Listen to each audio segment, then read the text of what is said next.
आज हम शुक्र से संबंधित सबसे लास्ट टॉपिक पर बात करेंगे, सामाजिक व्यवस्था।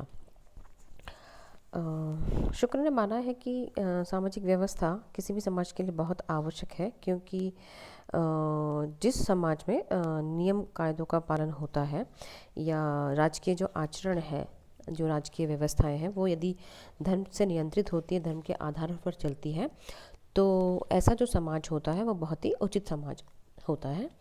और सामाजिक न्याय जो है वो नैतिक आधार पर ही दिया जाए। नैतिकता का पुट जो है वो सामाजिक व्यवस्था के निर्माण में सबसे बड़ा रोल अदा करता है, क्योंकि धर्म जो है वो सामाजिक जीवन में स्थिरता और उन्नति का मूल आधार है।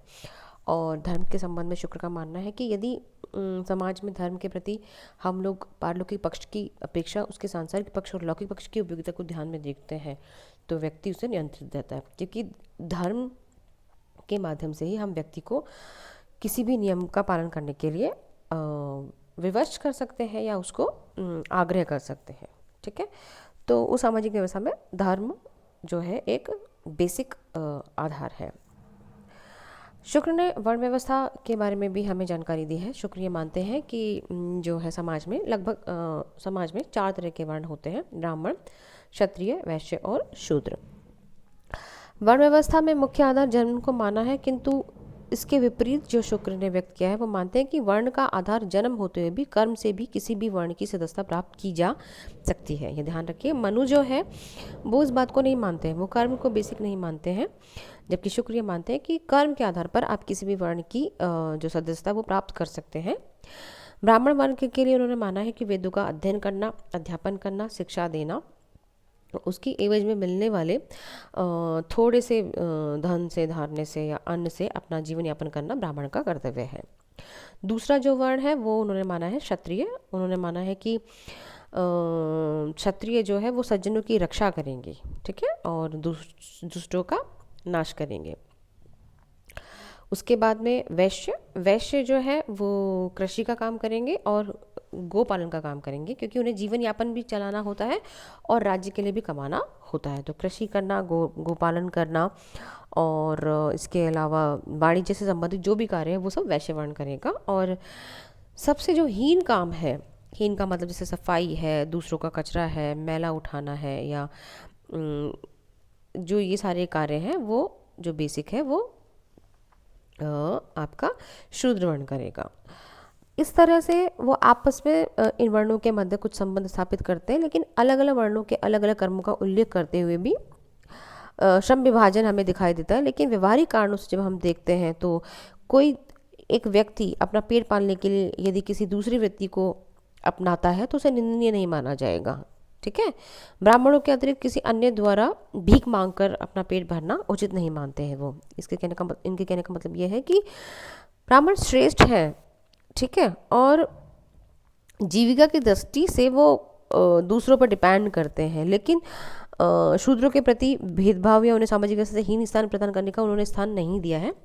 यदि शूद्र अपने कर्म के माध्यम से चाहे या अपने कर्मों के माध्यम से चाहे तो अपनी जीविका के लिए दूसरे किसी भी कर्म को पूरा कर सकता है, दूसरी किसी भी आजीविका को ग्रहण कर सकता है। पर राजनीति के संबंध में जो शुक्र है वो सैद्धांतिक और व्यवहारिक दोनों पक्षों पर विवेचन करते हैं या दोनों पक्षों पर अपनी बात को रखते हैं। वो कहते हैं कि राज्य जो होते हैं वो एक्चुअली में सिर्फ 4 तरह के राज्य माने जाते हैं। पहला है शत्रु, दूसरा है मित्र, तीसरा है उदासीन और चौथा है मध्यम।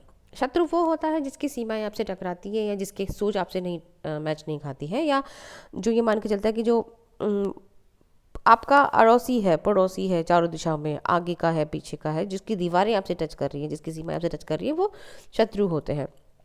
जो आपकी बात को समझते हैं, आपका समर्थन करते हैं, वो मित्र होते हैं।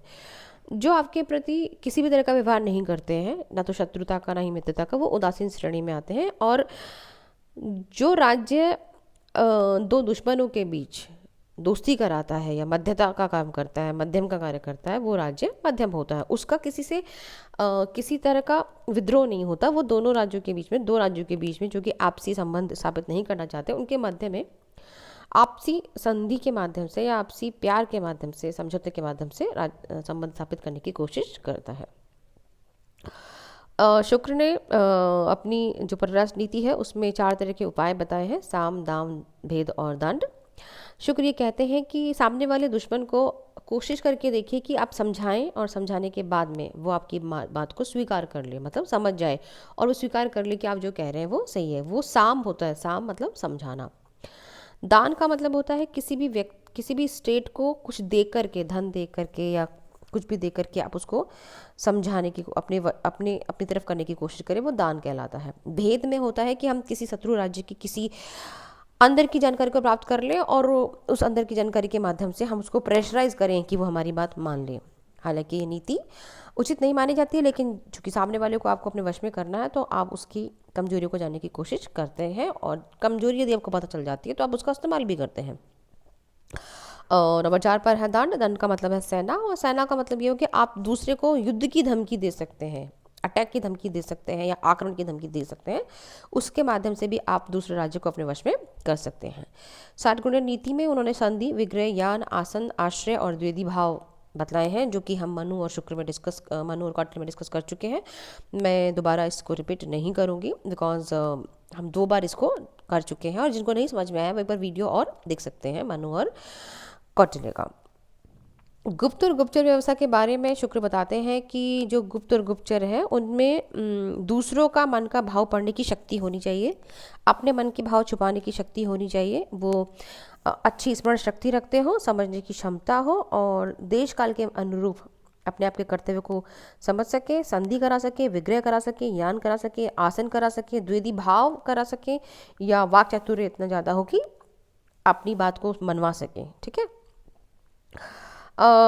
उनका सत्यभाषी होना बहुत ज़रूरी है, और सबसे बड़ी बात है कि वो राजा से झूठ ना बोले।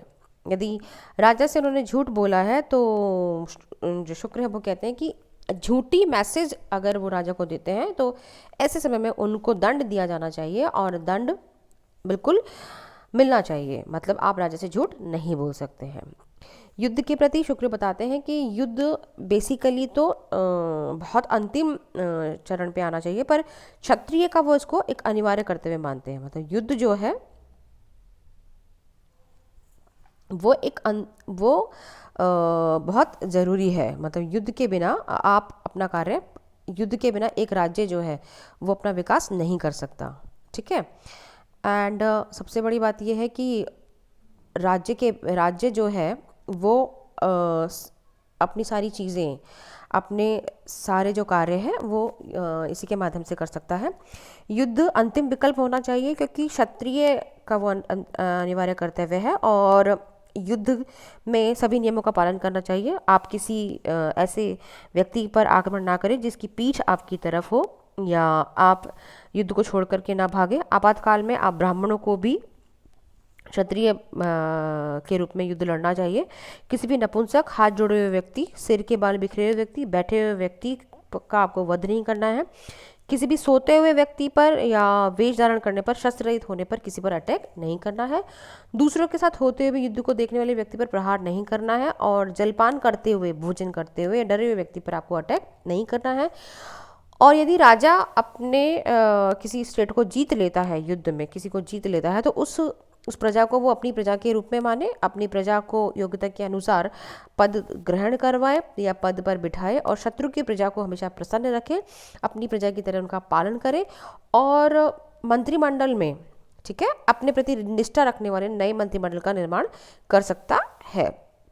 और सबसे बड़ी बात है कि पराजित राजा का पुत्र सद्गुण संपन्न हो तो उसे उस राज्य का चतुर्थांश दे देना उसे चाहिए, और विजेता राजा से यह अपेक्षा की जाती है कि वो रहन सहन के अनुरूप भरण पोषण के लिए वेतन का प्रबंध करे। कहने का मतलब ये कि अगर राजा किसी राज्य को जीत भी लेता है तो उसके प्रति उसका जो व्यवहार है वो बहुत क्रूर नहीं होना चाहिए, बहुत बुरा नहीं होना चाहिए, बहुत अच्छा वो बिहेव करे, और दूसरे राज्य की जनता को भी अपनी जनता के रूप में स्वीकार करें। आज के लिए बस इतना। अगली क्लास में हम डिस्कस करेंगे अगले थिंकर को। Thank you.